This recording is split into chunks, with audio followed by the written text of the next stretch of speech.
On iPhone, stolen device protection is a feature in iOS 17.3, and later that makes it harder for someone to change important settings if your iPhone is stolen. You can turn it off, but you'll need your Face ID or Touch ID. It cannot be disabled with only a passcode. Here's how to turn it off. Open Settings on your iPhone. Scroll down and tap Face ID and Passcode, or Touch ID and Passcode. Enter your device passcode.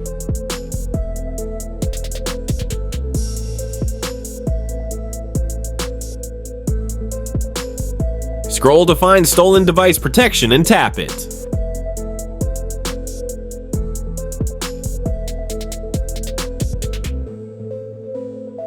Tap on Stolen Device Protection.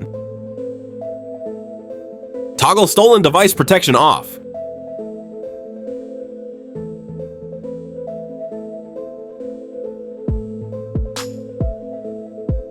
Confirm using your Face ID or Touch ID. Apple requires biometric authentication. Important: if you can't use Face ID or Touch ID, Apple doesn't allow you to turn off stolen device protection for security reasons. You'd need to restore biometric access first by setting up Face ID again or repairing the hardware.